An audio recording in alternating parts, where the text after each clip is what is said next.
Greetings, fellow armchair Imagineers. Take it here, And Blue Dragon 5. and welcome to the season finale of the wacky adventures of Ronald McDonald. This podcast is going to be so wacky that we're going to do the whole thing in bad Scottish accents. So, Dragon, what did you think of the legend of McDonaldland Loch, me good party buddy? Well, All right, no, obviously we're not going to do the whole podcast like this. Grud! Alright, no, all seriousness. Yeah, so it's a little Roddy McStew there for you. Alright, so, this, of course, was very much the unfindable tape. This was very much, the long lost of the McDonald, the Wacky Adventure Ronald McDonald tapes. Yeah, I remember I was searching for this one in my youth, trying to get them. I don't know if I ever had like the full set, because again, the only ones I can imagine recovering were 3, 4, and 5. But so that's kind of been my experience with these. The kind of the filling in the blanks has been number 1, 2, and well now 6. So I always wondered. I remember there was a lot of hype around this one for me, like, oh God, there's the Loch Ness monster. They're doing that, and then of course I can never find the tape. It's like, I gotta tell you, man, it's a little bit of an out of nowhere concept for McDonald's. Like, that it is. Birthdays make sense. Haunted House makes sense. Grimace Island, cool origin story. Yeah. Even time travel. Yeah. This, it's a bit out there. It's a bit out there as a concept. I agree. Yeah, this. I'll let me this way. This is not the slam dunk of an ending out of these 6 tapes. I feel Have Time Will Travel would have been a far better ending, because kind of like a little kind of representation for everything. You have Mayor McCheese, you get a little bit of everything. It's like it kind of like builds to, to things there. It's kind of going through the history of McDonald's. There's kind of a finality to it. This does not have such a thing. It's just this kind of like is like putting kind of a damper on. It's not the worst thing ever, but I think it's probably the most forgettable of the tapes, to be frank. I'm going to be honest with you. It might be one of the worst Class B Cuspo products I've seen. I really didn't vibe with this one. Well, remind me, so you never did. I thought you really didn't care for All Grown Up. All Grown Up I am very mixed on. There's I like a couple of the characters. Like, I feel like Angelica Dill, I remember mentioning about a week ago, I feel like Dill in particular on that show, I feel like he's a positive, like, autism coding character. Again, it's a read in on it, but sure. It's a read on it, sure. Just like the Lilo and Stitch thing is a read, but it's how I view it. But anyways. Yeah. But yeah, I don't know. I don't think it's terrible, but I don't, obviously it's not like top tier Class B Cuspo either. Yeah. And this dragon, I don't know, man. This just felt very, very aimless. It really did just feel like they had to just crack something out, and someone in the writer's room kind of half-heartedly was like, why not the Loch Ness monster? You know what it feels like? It feels like we got to do one set on the water. We already did that, though. Okay. How do we jazz it up? Loch Ness monster, right? Are we going to have him in the water for the whole time? No, but Scotland. Let's see. Z&K says the series was cut short. There were going to be more videos, but McDonald's image around the early 2000s were being thrown under the bus. I assume that's also the time around Super Size Me. So yeah, I could see that. Well, Super Size Me was also, I think. Yeah, Z&K also making some points about how the opening of the opening live action stuff, Dragon, has just been put through the ringer, because now we've got kids shouting at the screen. Mm-hmm. Yeah. What he's getting at is, like, think of the transitional kind of things with all these openers, where we've had, like, okay, so we have basically a built-in kind of like, kind of very Pee-wee's Playhouse thing. Dragon, we were gushing about the first couple, man, just straight up gushing. I mean, I honestly love them all, except this one was kind of the most like, okay, he's playing the bagpipe and then right into the adventures. Like, where's the rest? This one just felt, again, like everything else in this episode, it just felt really off. It feels the most like kind of Scotch tape together. Like, okay, here are elements, characters, and setting. It just feels most like let's fill in the blanks here. Mm-hmm. Oh, by the way, Dragon, so I was doing some research. I was kind of like doing a little bit of a deep dive this week into what possibly could have been the mysterious seventh tape, because you'll notice they kind of advertised a seventh tape, but they didn't tell you what. Well, no, take a day. Well, go on. Well, so what I was able to dig up through kind of like through some Reddit AMAs and stuff like that, through animators who were involved with this, some Class B Cuspo people, is that the seventh episode was going to be titled Hamburglar's Big Day. And Dragon, it was going to be an all Hamburglar episode. That was the twist. We were going to actually see. Apparently, they were doing tests of Charlie Adler as a live action Hamburglar. That just did not look right at all. But there's some screenshots of it out there. And basically, Hamburglar's going through his day, Dragon, and he's just he's going through McDonaldland, and it's a very kind of like it's a very differently toned episode apparently, because he's kind of like contemplating his life choices. All he wants to do is be somebody's friend in McDonaldland, but everyone in McDonaldland, Dragon, they've turned on him. He's tried to do a hamburger scheme. He's tried to steal the burgers, but everyone at McDonaldland collectively has agreed that he's crossed the line one too many times. So everyone in McDonaldland is giving him the cold shoulder, including, and most tragically of all, his good friend Ronald McDonald. So the episode ends with Hamburglar in a jail cell, depressed. And I'm not going to go on from there because I know you can already tell this is bullshit. Yeah, that's exactly what I was thinking the whole time you were saying that. Like, wait, this is too good to be. This sounds actually I really thought good. it'd be fun to come up with a piece of with a basically a creepy pasta based on this show. So you deceived me. Yes. I thought it'd be fun. Dragon, Halloween's coming up. And then the episode ends with Hamburglar staring alone with hyper realistic eyes, staring into the souls of the audience, contemplating the choices that he's made to lead him to this prison cell. Yeah, because I was gonna say, like, yeah, at the end of the tape, they kind of show the thing of like he's around basically reselling the previous tapes. So it's like, Oh yeah, God! this All doesn't right, sound that right was at just a all. bit of silliness. Anyway, Oh, okay. Regardless, what was I getting at here? All right. Yeah, yes. I mean, it's interesting. Z&K brings up the whole supersize me thing. You know, the fact that like, yeah, it was 2003 or four is when that came out. This is right. That's right around where the tapes stopped. I think roughly around. Like, here's the thing. I'm convinced the tapes were between 99 and 2000, but apparently the third one, well, sorry, not the third, this one, the last one, because it was that online thing, somehow it got pushed to 03 somehow, and then obviously Supersize Me happens, and then like, hey, if we're going to do any more tapes, not so much. mm-hmm.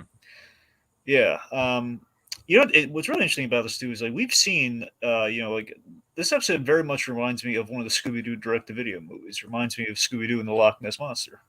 Yeah, for sure. But And the far less interesting version of that, I'm not even crazy about that. no, I hear you. I'm not crazy about it either. But yeah, at least there they had some cool local folklore to it, as they usually do with Scooby movies. Yeah. But also, to Z&K's point before we got sidetracked, the whole Hamburglar thing. Yeah. So those intros again, they do go through quite the metamorphosis in terms of like how we kind of like up the ante each time. Where again we have like kind of our great establishing shots and everything. We had the live action character. They had kind of our animated characters in live action, at least implied to during the home movies. And then of course we do the complete kind of like we switch things up entirely. We have the crossover with the space one, which is my favorite of the openers. It's like he's pulling these projecting little switch and like the alarm sounds, and then we get to the other ones where it's more kind of one-on-one Mister Rogers' Neighborhood kind of thing. Mm-hmm. So yeah, it's quite an interesting way. I mean, it's kind of completely kind of like the gas has left the car by this last one's like, it's a clown playing the bagpipes. Pretty much, yeah. Like, look over there, there's a monster. Like, I mean, it is quite fun though. Like, oh my God, Ronald, look. Yeah. All right. So let's get into it then. Sure. Yeah.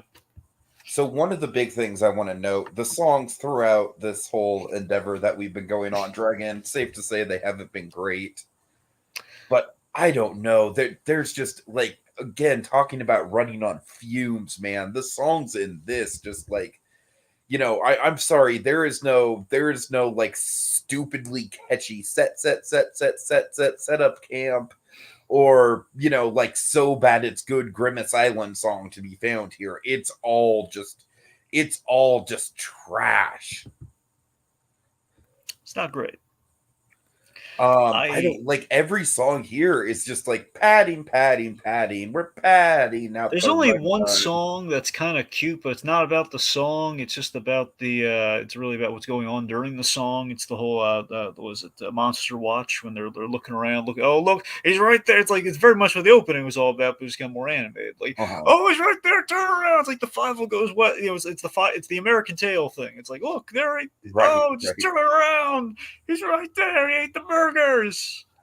So let's see. One thing we should address is the ethics of the car, and that Ronald basically treats the car as a sentient slave. Well, it's not really that. He just treats him like an Uber driver. Well, I don't know, just the whole thing about the car just coming back from the car wash, and Ronald just couldn't give two fucks. He's like, "Oh, I'm sorry about that, but we're off to the fucking Loch Ness. Well, he did. God knows how long that's gonna take, but fuck off with your needs." He did compensate him though. He says he's going to give him new headlights and stuff. That's fair. That's That's what fair. I'm saying. It's like it's not. There is a quid pro quo there. It's not just like, hey, do this. I'm the clown. This is my land. You're on my land. Do this for me. I mean, technically, he is on McDonald. He is on Ronald's land, Dragon. We've established this. Yeah. So so yeah. Regardless, with the car though, what's funny with the car's design? We didn't really bring this up. The car very much, especially in this episode, when it turns into kind of the Also, it's random. hydrofoil. Like, correct me if I'm wrong, but the car literally only appears in the first and last episode. Am I right about that? Yes. Yeah. That's the characters in this show are so goddamn inconsistent. No appearance by Franklin or Tika to round things out here. They're Which gone. They don't exist anymore. that's not the worst thing in the world because they didn't really add much to it. But I'll tell you what's really pointless though. Those McNuggets did absolutely nothing while they were here. The They was like McNuggets are. Oh, we'll get to the McNuggets. We'll get to the so McNuggets. with the car though. It kind of occurs to me that the car, especially with that grill design and with the mouth and everything, very much Magic School Bus ripoff, right? Oh, absolutely, no question. Like if the Magic I School would Bus, definitely say it's like Magic School Bus meets Benny the Cab. well, that was literally what I was just going to say, but yes, I'm sorry. I'm sorry. Just amalgamation of those two things for sure. yeah. All right. Okay. So, So go ahead. Sorry. so getting us to the Magic, so getting us to our Magic School Bus knockoff. I love that, hey, buckle up. It's buckle up now. It's the law. They're all getting in the car and everything. So the first point of the song that we have, it's overall, it's like it feels like we don't need any of that at all because we're going to the Loch Ness. It feels like pick a lane. Do you want to do a road trip episode, which I'm down for? Or do you want to do his Loch Ness It's monster thing? literally like, yeah, a song about like, hey, we're going on a road trip. See, if you did the Yay. road trip thing, you know what you could do? What? Drive through. Ooh, shit. Think You about just it. up the stakes, son. Think about it. Think of well, again, it's like a whole. If the episode's all about like a road trip of sorts or a vacation, one could say. Uh-huh. They're gonna stop at a diner, and you have like McDonald's as a diner, which is a real thing, by the way. One of these off the grid McDonald's is a diner, and it's awesome. Sure. Anyway, so let's see. The point being, the Nuggets only have one gag in this entire thing. They're in the front seat. They get raised up. So why do these McNuggets get the front seat? That's what I want to know. The Secondly, McNuggets, they are just so pointless. yeah, they have nothing to do in They this are just episode. little rapscallions that just go around and just I don't get it. I But don't even get here, they don't do their usual shtick. All they do is sit in the seat and they look Yeah. out the window. That's Yeah. it. They're done. Yeah. All right, but we do get the Mayor McCheese statue. Yes, we do. And Dragon, that leads me to I promised you I'd come up with a season finale for McCheese, and I have. Okay. I'm going to break this up into two parts. All right, we'll get back to the second part. I have a cue when we get to the second part, but the first part, Dragon, basically think the opening of the Dark Knight Rises. Yeah. Officer Big Mac is standing in front of a crowd in a press conference. He's looking really solemn. He's got a handwritten note, a handwritten speech, and he's shuffling with it. He's debating on whether he wants to read off the speech or just go from his own heart or not. We can tell that there's tension. We can tell that something really bad has happened. There's also a big statue that's being covered. So Officer Big Mac, again, not Mayor McCheese, but Officer Big Mac, who we've already established is kind of like the wild card sort of right-hand man to Mayor McCheese, but he is a wild card. Yeah. Officer Big Mac starts a big soliloquy about, like, he was the bravest man I ever met. And I tell you, people, in his stead, I'm going to step up and be the best mayor of McDonaldland you've ever seen. And then the statue is revealed, and it's a statue of Mayor McCheese. And we put the pieces together that something really bad has happened to McCheese. Yeah, I had a different idea for the cliffhanger in mind for me. No, this isn't the cliffhanger, though. All right. I'm saying there's going to be a part 2 to kind of like reveal how we got up to that point. So. Yeah, well, I had a broader concept to pitch you, but okay. Well, you pitch your concept, and then when we get there, I'll just go ahead and pitch my... basically, I'm just going to flash back to how McCheese died and what Big Mac's involvement is with it. Well, my thing was, again, the cliffhanger be a sense of less life or death, more like, oh, God, he's going to be in such trouble next season. You know, where, like, McCheese is... Basically, this whole season's been about re-election. And his big platform has been taking down organized crime, and basically through the whole McDonald's monopoly scandal. So essentially, that's kind of what he's been combating this season. Uh-huh. And he basically finds a way to take down kind of the Burger Kingpin, which of course is Burger King.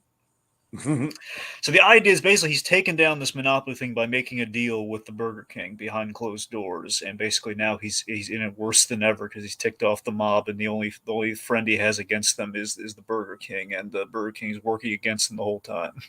So basically he's in the crosshairs just as he gets reelected. It's a very operatic sort of succession kind of thing. So he's totally.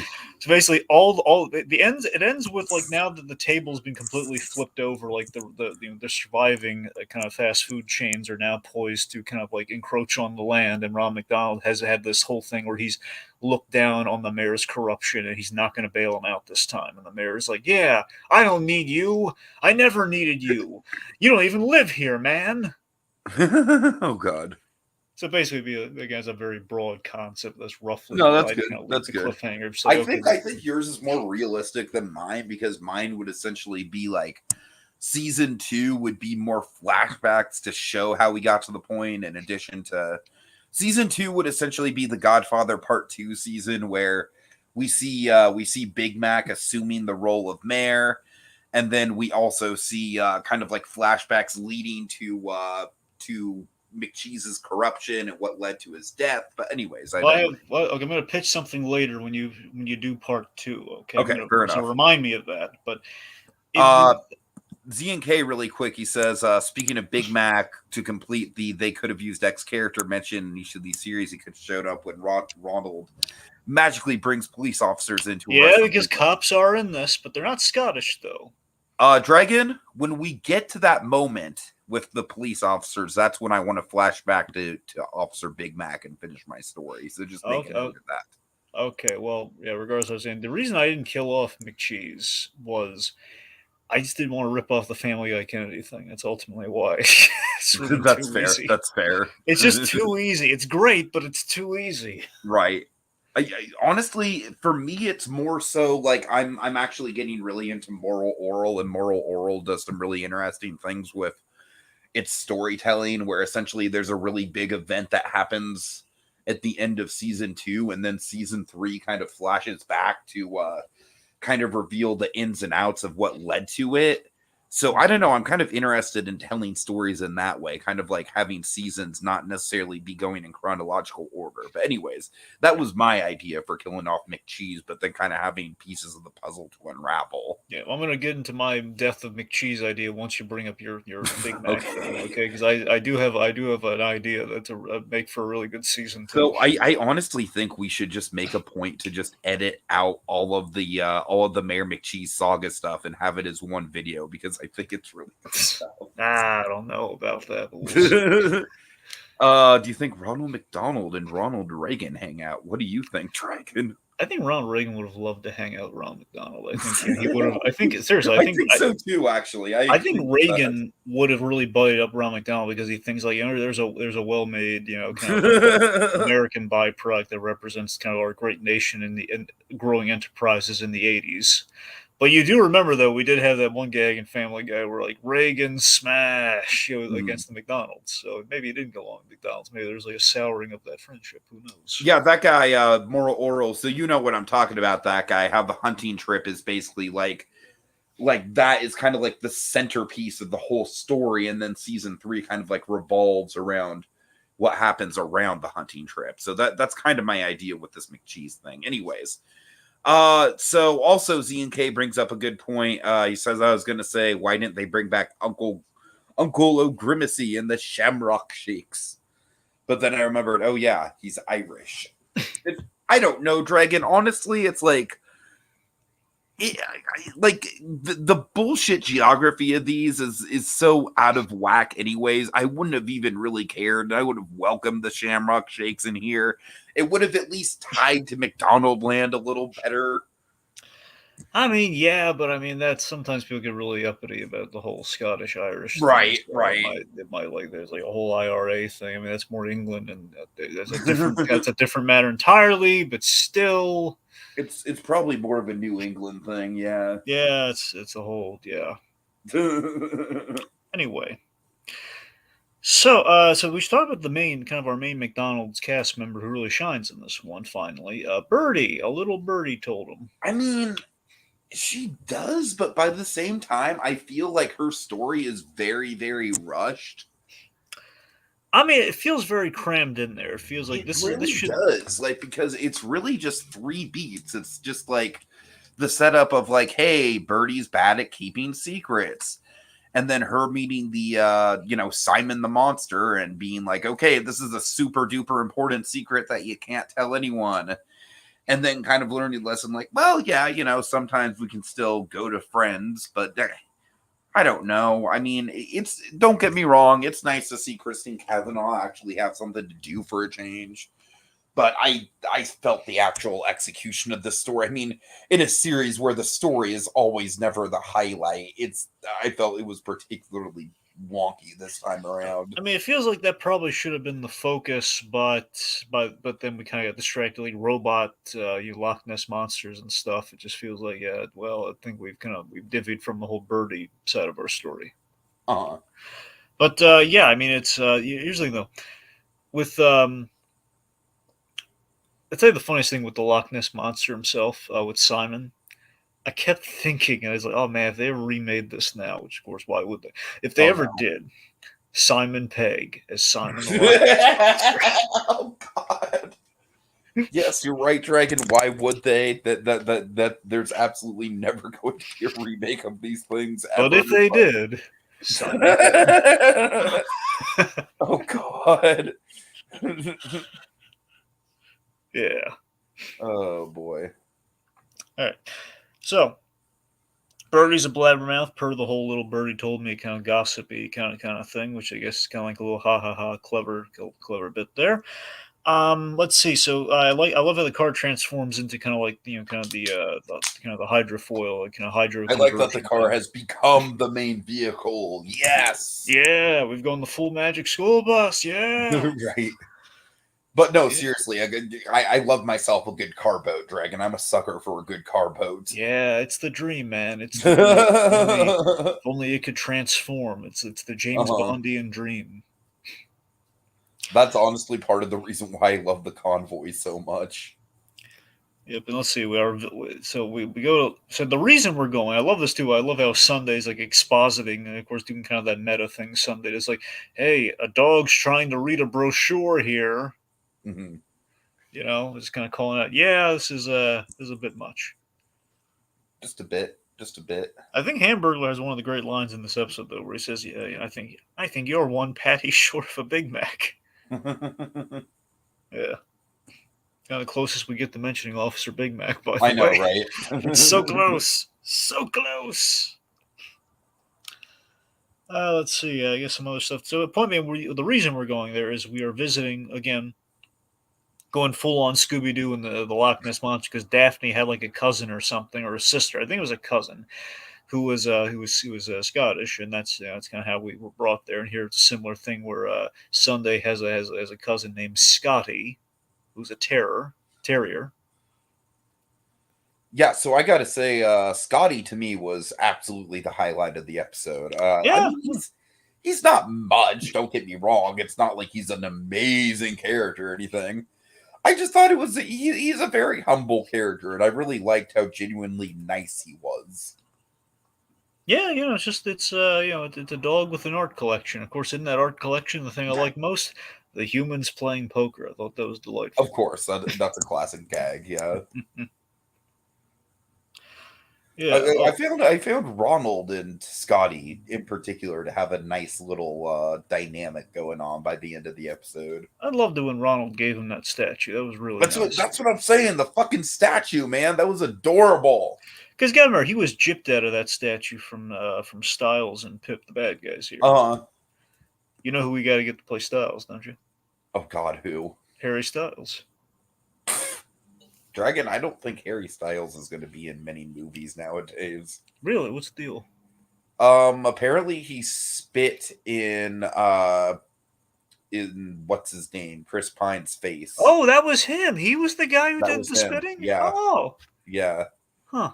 So I don't think Harry Styles is going to be in movies anymore. And he had such a promising role as Star Fox in the Eternals. Yeah, I don't know, man. I don't know. We'll see. I was so looking forward to more Star Fox. To me, that kind of seems like a career-ending blunder, but we'll see. What, the spit or the Eternals? Yeah. Okay, no, I'm kidding. So, moving on. That guy says, if my friends don't give me a statue when I'm down, then they're no friends of mine. Yeah, we all need statues now and again.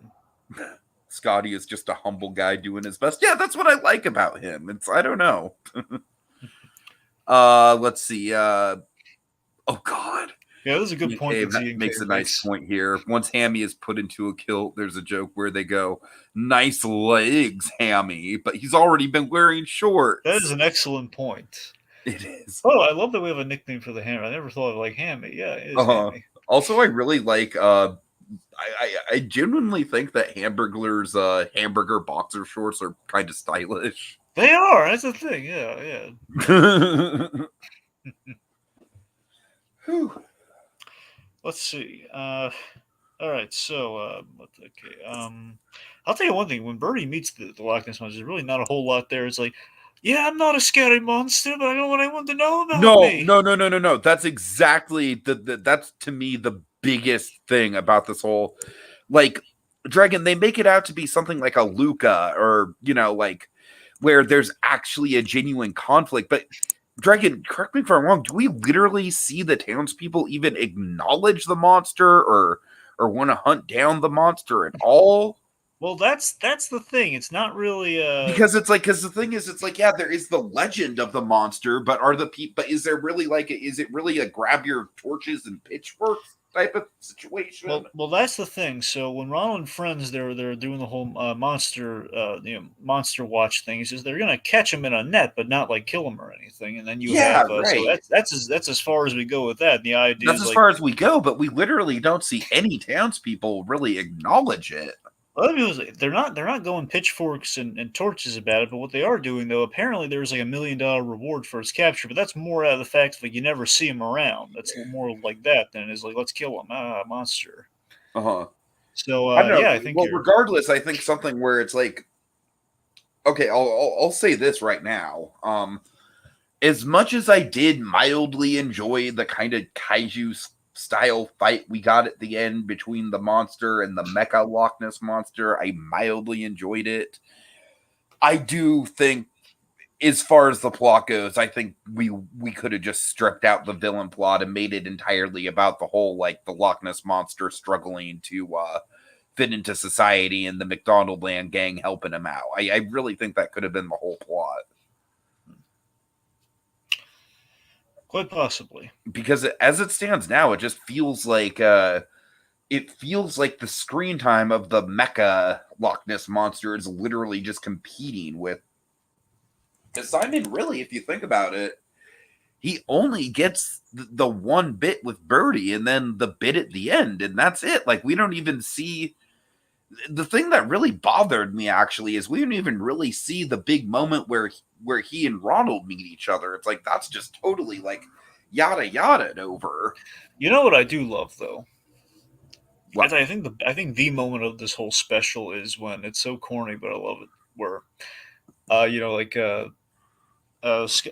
Simon here is just like, "Matter, don't tell me." Like, Bertie promises not to try and keep this secret for the Loch Ness monster, and Ronald's off to the side looking over a bush. And he's saying, "Way to go, Bertie!" Like, yeah, it's like basically getting the thumbs up from Poppy with Sure.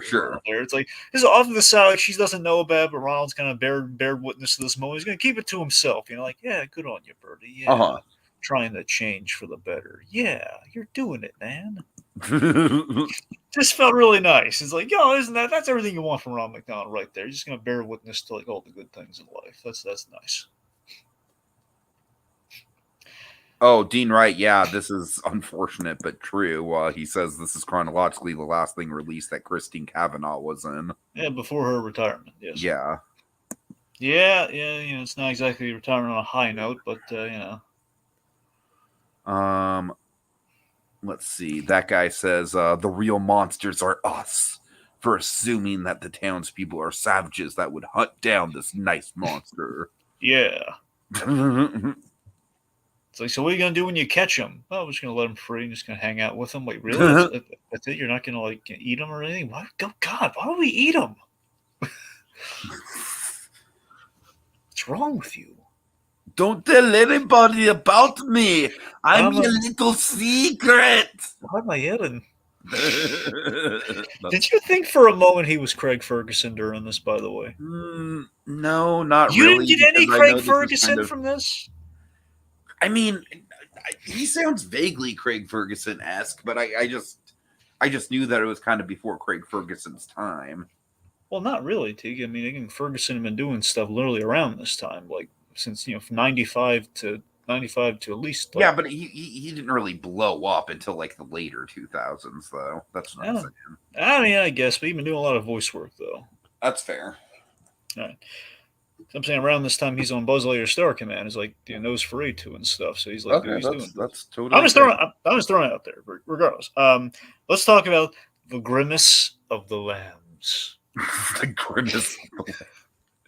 Yeah, once again, Kevin Michael Richardson, one of the best parts of the episode. Just Grimace has a little stupid sheep family that follows him around. That Grimace had a little lamb. But by the end of the episode, he gets way too emotionally attached to. Good stuff.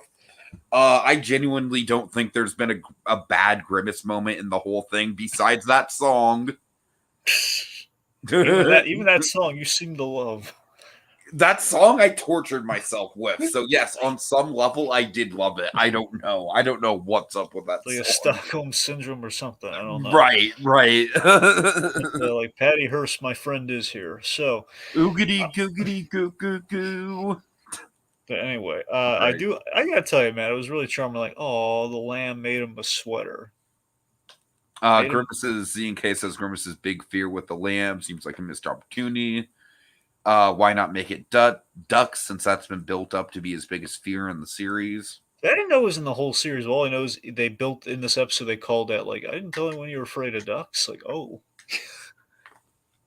Grimace is afraid of ducks, like Rick Sanchez is afraid of pirates.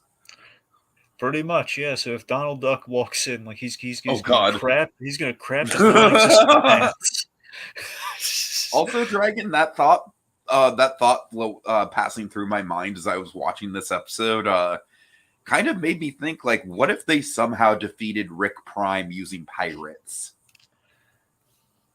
That would be really interesting. Wouldn't that be a great callback?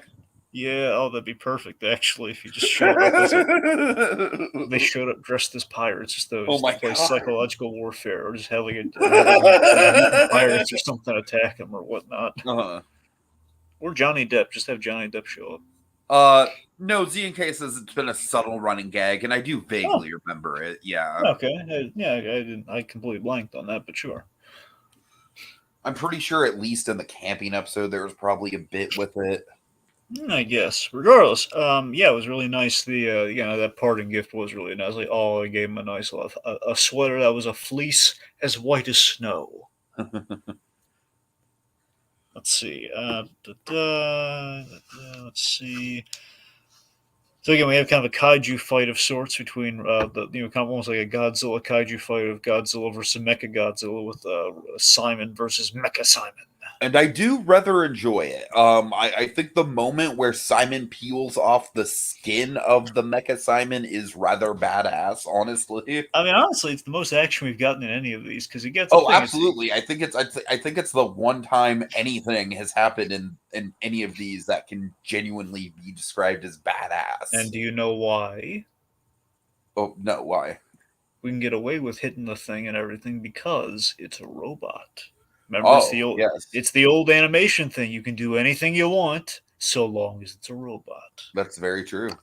I think if it were another Loch Ness monster, like, no, we can't have them hit each other. They need to have a discussion. Like, no. It's like, seriously, I do like the pacing of this where he comes in just straight up like the T-Rex in Jurassic World. It's pretty fun. I'll tell you one, the villain's plan does not make a lick of sense to me, even though they did call out. No, not at all. I honestly hate the villains in this one. The villains are by far the weakest villains out of any of these, I think. There's the whole thing of like, hey, they're offering $1 million reward for this thing. We're going to have a robot be captured, and then we'll collect the money and run. Well, aren't they going to figure it out? It's like, no, it'll take these rubes. It'll take them forever to figure it out. There's also a Gravity Falls episode that's weirdly similar to that premise, where somebody makes a fake Loch Ness monster to win prize money. It's weirdly similar. Wait, really? There's like an actual Loch Ness monster in the Gravity Falls thing? I mean, it's called the Gobblewonker, but it's basically a Loch Ness monster. Well, is it like a water-bound thing with a long neck? Yes. Huh. Okay, well, there you go. Yeah, it's pretty much, yeah. All right. Let's see. That guy says so there's no Heath Ledger's Joker in this special. No. I would say not. No. Okay. What next? Oh, we should probably talk about the so our villains get caught after this fight, and they are arrested by the police, but not Officer Big Mac. Also, I just want to call out really quick before we go into my McCheese thing. Yeah, Dragon, this episode just straight up has some of the most off background characters I have ever seen in a Class B Cuspo product. Yeah, we see other humans in this, and it's kind of distressing. I do not like that. I do not like the fact that the main background characters are all humans. It feels out of world. Because I mean, think about it. The only humans that we've done very sparingly. Where you have like Tika, and you have Franklin, then you have like Franklin's dad, and then the most we've gotten beyond that is a mad scientist. Right, exactly. So I mean that okay, there's your limit of like 4, and if you're lucky, maybe a 5th if you need one human bad guy. But the rest of them, like the pirates, I guess. What's their okay, fine, never mind. Then. The point being, you have like a sparing amount of humans, but you don't have like a whole town full of humans. There you go. Yeah.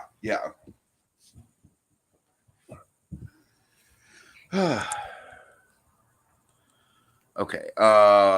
You think? Yeah, that's the weirdest thing. Seems like we're missing the McDonaldland fantasy tropes. Yeah, absolutely.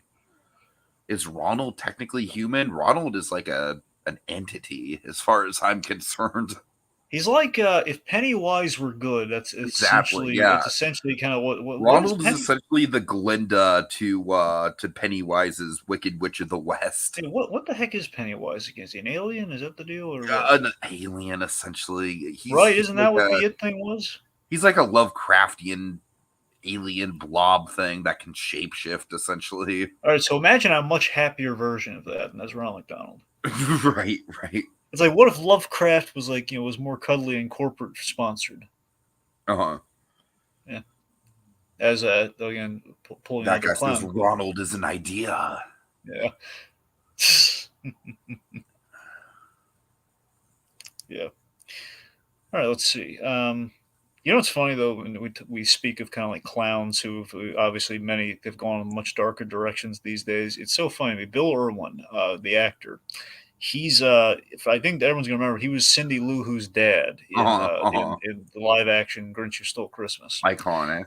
So he's a really good actor. Never gets enough credit because this guy he was a professional clown, which is why he moves so good in that role with the big pants and the padding and stuff as a Who. But on CSI, he played like a very realistic, very scary serial killer who's essentially as bad as the Joker. Like, if CSI ever had a Joker character who did not have a clown gimmick, it would be this guy, which is ironic given he's a clown in real life. It's very creepy.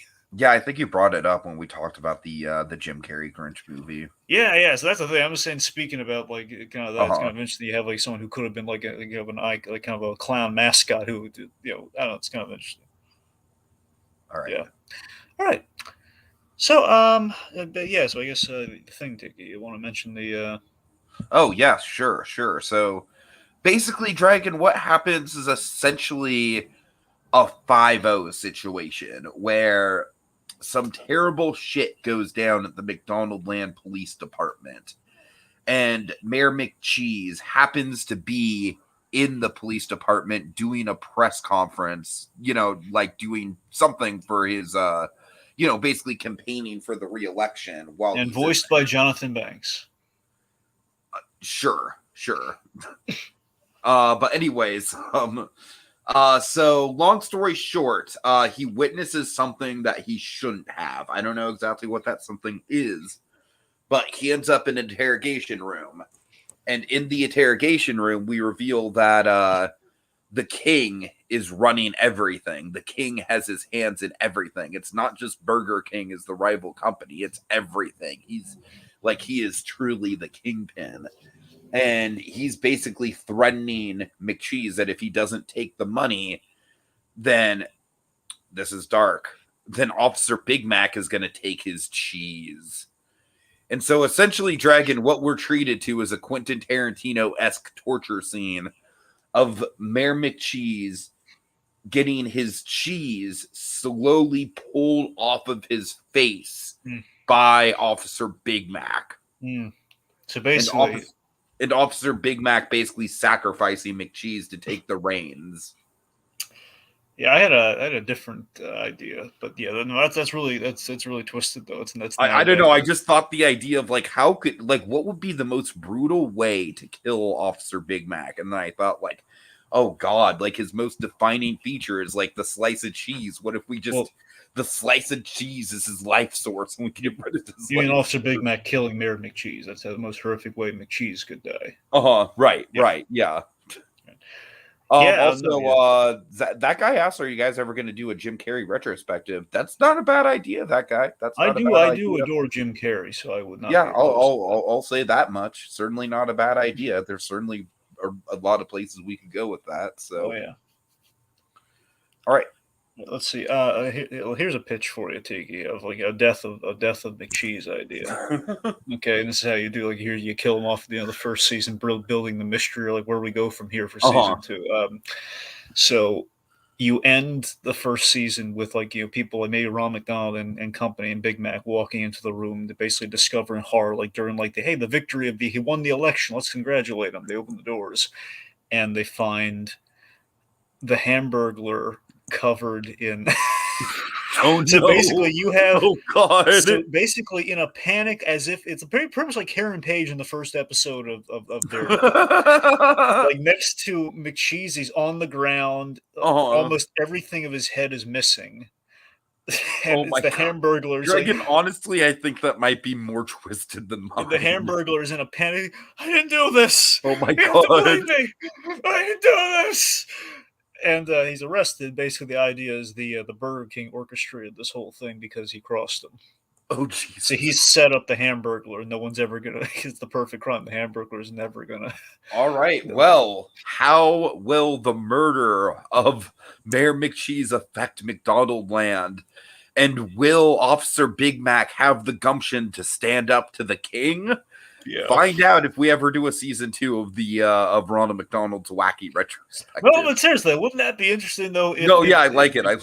If it is like Mayor what if Officer Big Mac? He basically did something that didn't directly kill Mayor McCheese, but basically it led to it, and he did like he became bent for the king. Sure, and doing so, he just feels horrible bad. So season 2 is like him being. I absolutely think that season 2 we need to have flashbacks to Officer Big Mac and Mayor McCheese and kind of like how close they were, and then kind of like the disillusion of their friendship. Like maybe there's some sort of big dramatic thing in their past that kind of drove a wedge between them that McCheese was hoping to repair, but with Big Mac it was never gonna work. I don't know. Yeah, basically, it's let's just say it's essentially it's kind of Jimmy and Chuck to a degree in terms of they're practically brothers who grew up and they had aspirations. And Mayor McCheese, he pretty much.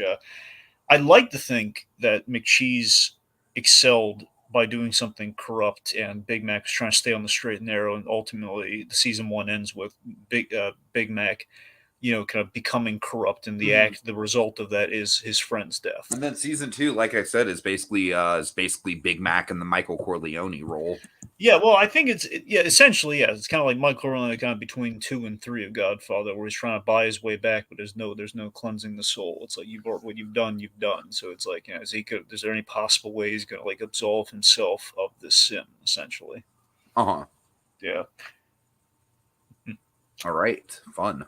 Yeah, that guy is a comment. Damn, you guys are dark. I like it. Happy to please that guy. Yeah, we got our dark sides. All right, I think is there anything else to cover? Yeah, so we covered like the statue, which is nice. Simon gives him a lift home, which again, per our main image here, just like they kind of conk out a gas so that the crankshaft goes out because it's a car, not a boat. And he gives him a little hand home. And when we come back into live action Lakota here, we have Bernie the window cleaner, who is a monster. Bernie the window cleaner. Yes, we leave the entire wacky world of Ronald McDonald universe with the introduction of Bernie the window cleaner. We will never know anything else about him. I don't think we really need to know much about him. He's a monster. Oh, I know. I just think it's funny that that's like literally the last gag we end on. Well, the last thing we end on is like, hey, here's the stuff you've already seen. And there's going to be more, we promise. Yeah. So much for that. Yep. Wah, wah. All right, so Dragon, genuinely, I think this is a really, really fun series to do. I think there were some highs, some lows, but I think it evolved into one of our best in-jokes with the Officer Big Mac and Mayor McCheese stuff. I couldn't be happier with the result. I really, really liked doing this. Yeah, Mac and Cheese. Oh, God, that is a good title. All right, anyways. The Mac and Cheese story. Where's the cheese, please? Any final thoughts on your end, Dragon? Well, to my end, again, this definitely was kind of a dive into the nostalgia well, for sure. I mean, those tapes are I still look at them every time I go over to certain places. Like, yep, there's tapes on that shelf right there. It's so it's definitely always been kind of in the back of my mind to a degree, and it's always like, what occasion we're going to have to talk about it. And lo and behold, here we are actually talking about it. So yeah, it's kind of fun and kind of looking back on that. Honestly, the highlight for me, a whole bunch was the space episode. The Hamburglar being sent into space and all that sort of stuff. Kind of opened some old wounds, one could say.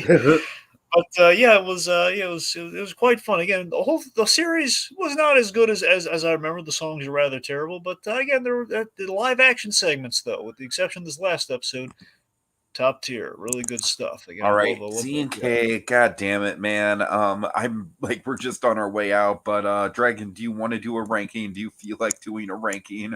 What do you want me to say here? I mean, I can. Give me one. You go first. Well, I need to. Well, you're Mr. Let's rank everything. Let's I associate know. a I know. I numerical know. value. Dragon, Let's kick a man. why don't you tell the good folks at home what they can anticipate over the next week or two? Well, folks, we got some She-Hulk coming at you, and we have a debate for the 30th anniversary of Batman the Animated Series coming up, which we're rather excited about. So, there's that coming up, and also Rick and Morty coverage, because that's back on, so we'll be covering that roughly on Mondays unless something goes wrong, and we have some Cobra Kai coming at you, too, so a lot of recappy and kind of TV stuff coming up. Yeah. And, of course, October, bigger stuff with Haunted Holiday Hijinks, but I'm getting way ahead of myself. All right, Dragon, would you like it from the bottom to the top or top to bottom? Well, you always got to go bottom to the top. So okay, fair. All right, number 6, Loch Ness. Number 5, Scared Silly. A lot of nostalgia for that one, but it just doesn't really hold up all that well compared to some of the other ones. Number 5, the alien one. Sorry, Dragon. Number 4, rather. Without any nostalgia for me, that one just kind of was just meh. Number 3, Grimace Island. Absolutely the most unhinged out of all of them. Kind of the so bad it's good entry in the list. Number 2, Birthday World. I really like the premise of the theme park, some fun creativity, although granted, I do think that we had the baby gimmick for a little bit too long. So I don't know. You know what? Given the baby gimmick, maybe I'm going to switch Grimace Island to Birthday World because Grimace Island is certainly memorable, at least. And no surprise here for me, I have Halftime Will Travel as number 1. All right, for me. Okay, so at the bottom, it's gonna be Monstro McDonaldland Loch. Then it's gonna be Scared Silly number 1. That's anyways. That's so you and I are lockstep with those two. Yeah. Then it goes to The Legend of Grimace Island. Then, I'm surprised this one's not a little higher, but ultimately the baby thing is kind of a detriment. Birthday World. Then for me, I'd put Have Time Will Travel because it is good and it could have been an ending, but it is rather I don't know it's rather good. But again, all my nostalgia is very landlocked with Visitors from Outer Space. A lot of stuff for me. I love the opening of it. So yeah, that one for me is my favorite of the bunch. So there. Yeah, that's fair. All right. Okay. Cool. All right. Well, big thanks to that guy Z and K. Let's see. I believe his name is Dean Wrights. You guys have been awesome all throughout this thing. It's been a lot of fun. We'll certainly be keeping up. Obviously, the next big retrospective we're going to be doing is going to be Seasonal Shenanigans in October. In the meantime, Jokers and I are still trying to finish up with our Walt Disney World attractions ranking, although granted, with Jokers only being available on Fridays and Saturdays, it's a little bit difficult. We're trying to do them weekly, but it's tough. So, we're going to maybe hopefully do one tomorrow night. So, yeah, I think that's about it. Have a good one, everyone. Stay wacky. McCheese.